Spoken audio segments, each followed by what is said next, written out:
Mecca Medina शिवलिंग की कहानी। मुस्लिमों का सबसे पवित्र धार्मिक स्थान मक्का मदीना अरब में स्थित है। प्रतिवर्ष पूरी दुनिया से लाखों की संख्या में मुस्लिम जन मक्का मदीना में अपने गुनाहों की क्षमा मांगने के लिए और जन्नत पाने की इच्छा से जाते हैं। जिस तरह हिंदू 4 धाम तीर्थ करने के लिए जाते हैं, ठीक उसी तरह मुस्लिम तीर्थ करने के लिए मक्का जह करने जाते हैं। किंवदंती है कि मक्का में एक पवित्र काबा है, जिसका चक्कर लगाकर चुनने पर जह की यात्रा पूरी मानी जाती है। मक्का पहुंचने के लिए जह यात्रियों को पहले मक्का की राजधानी जहा या यूं कहे कि वो बंदरगाह जहां से लोग मक्का में प्रवेश करते हैं, उसे पार करना होता है। जेद्दा अंतर्राष्ट्रीय हवाई अड्डे का भी मुख्य स्थान माना जाता है। जेद्दा से मक्का जाने तक के पूरे मार्ग में हर तरह की नियमावली और निर्देशन का उल्लेख रहता है।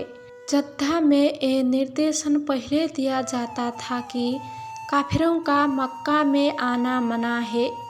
बता दे, यहाँ काफिर शब्द का प्रयोग नास्तिक लोगों को दर्शाने के लिए किया जाता था। हालांकि बाद में काफिर शब्द की जगह नॉन मुस्लिम और गैर मुस्लिमों का शब्द का उपयोग किया जाने लगा।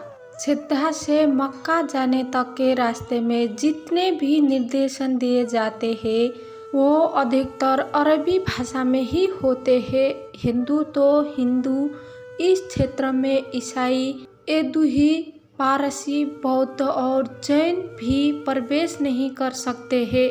मुस्लिमों के सबसे बड़े तीर्थ स्थल मक्का मदीना में शिवलिंग होने की अफवाह फिर आज से नहीं बल्कि कई साल पहले से सुनने में आ रही है।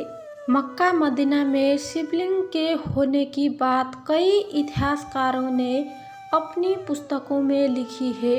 रोमन इतिहासकार, जिनका नाम थौत्रस सलम है, उनने अपने पुस्तक में स्पष्ट रूप में ये वर्णन किया है कि मक्का मदीना में पहले मक्केश्वर यानी महाशिव का मंदिर था। ये उस समय की बात है जब मुसलमान वहाँ इबादत नहीं करते थे। ये वो समय था जब मक्का मदीना बना ही नहीं था। मक्का के बनने से पहले से ही वहाँ पर मक्केश्वर की आराधना होती आ रही थी। ऐसा भी माना जाता है कि मक्का में 365 मूर्तियों की पूजा की जाती थी, लेकिन फिर बाद में मुसलमानों ने मूर्तियों को हटा दिया था। लेकिन मूर्तियों को हटाने के बाद भी उनके दाग वहीं पर रह गए हैं। इतिहासकार तो हमेशा ही कहते हैं कि मुसलमानों के आगमन से पहले ही मक्का में इबादत की जाती थी। मक्का मदीना के पाक साफ स्थल होने का एक कारण ये भी है कि वो स्थल पुराना, जो कि मुस्लिमों का पवित्र ग्रंथ है, उसका उद्गम स्थल माना जाता है। मक्का में काबा है, इसलिए तो दुनिया भर के सभी मुसलमान नमाज पढ़ने समय अपना मुख काबा की दिशा में ही रखते हैं, ताकि नमाज के समय उनकी बात सीधा अल्लाह तक पहुंच जाए।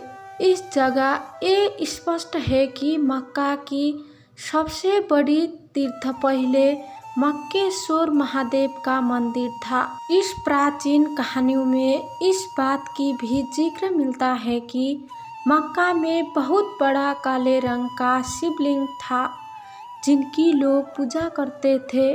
ऐसा भी माना जाता है कि वहाँ शिवलिंग आज भी खड़ित अवस्था में मक्का में मौजूद है। शिवलिंग को एक क्यूब आकार बाकस बनाकर घेर दिया गया है, ताकि हिंदुओं को कभी भी इस बात की भनक ना पड़े और लोग इस कमरानुमा घर की इबादत करते हैं। महान इतिहासकार P.N. ओन ने अपनी पुस्तक वैदिक विश्व राष्ट्र का इतिहास में मक्का में शिवलिंग होने की बात को विस्तार में स्पष्ट किया है। ऐसा भी कहा जाता है कि वेदव्यास पंडित ग्रंथ रामावतार चरित के युद्धकांड प्रकरण अद्भुत प्रसंग में मक्केश्वर लिंग का उल्लेख किया गया है, जिससे स्पष्ट होता है कि मक्केश्वर शिवलिंग सच में मौजूद है। पौराणिक ग्रंथों में ये भी कहा जाता है कि लंका का राजा रावण, जो बहुत बड़ा शिव भक्त था, एक दिन एक बड़ा सा शिवलिंग लिए अपने उड़न तस्तरी में लंका जा रहा था। लेकिन वो शिवलिंग इतना भारी था कि उन्होंने सोचा कि एक बार शिवलिंग को नीचे रखकर थोड़ा विश्राम कर लेता हूँ। फिर रावण ने शिवलिंग को जमीन पर रख दिया। लेकिन विश्राम करने के बाद रावण ने जब वापस शिवलिंग को उठाने की कोशिश की, तब शिवलिंग को उठा नहीं सका। वही स्थान जहाँ रावण ने शिवलिंग को रखा था, वो जगह मक्का ही था। कई पौराणिक ग्रंथों में ये भी कहा जाता है कि जिस स्थान पर आज मक्का है, वहाँ श्री कृष्ण ने कालयवन नामक राक्षस का विनाश किया था।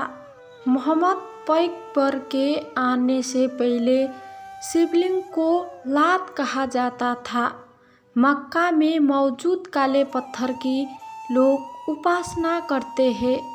जिनकी इमानत करते थे, वो काले रंग का पत्थर नहीं बल्कि शिवलिंग है। मक्का में शिवलिंग की उपस्थिति पर गंगा के विषय में एक मशहूर कहानी है। कारण शिवजी गंगा और चंद्रमा के साथ नहीं रह सकते हैं। ये बात बिल्कुल सच है कि जहाँ महादेव की शिवलिंग होगी, वहाँ पवित्र गंगा का स्थान जरूर होगा। मक्का के काबा के पास पवित्र झरना बहता है, जिसके पवित्र जल को ग्रहण करके लोग धन्य हो जाते हैं। मुसलमान इस पवित्र झरने को काबे जमजम के नाम से पुकारते हैं। यह करने के बाद मुस्लिम लोग इस पवित्र जल को अपने बोतल में भरकर अपने साथ ले जाते हैं। ये समानता बिल्कुल वैसे ही है जैसे लोग गंगा के निकट गंगा जल को अपनी बोतल पर भर लेते हैं। मक्का में जह के दौरान कई सारी रीतियाँ वैसे ही निभाई जाती है जैसे हिंदू में पूजा के समय निभाई जाती है। लेकिन जैसा कि हमने आपको पहले भी कहा था, मक्का मदीना में शिवलिंग है या नहीं, इस बात को स्पष्ट प्रमाण नहीं मिला है। इसलिए आज भी ये कहानी सिर्फ एक अवधारणा और लोक कथा ही है। वीडियो अच्छी लगी हो तो हमारे चैनल को लाइक और सब्सक्राइब करना ना भूलें। हर हर महादेव।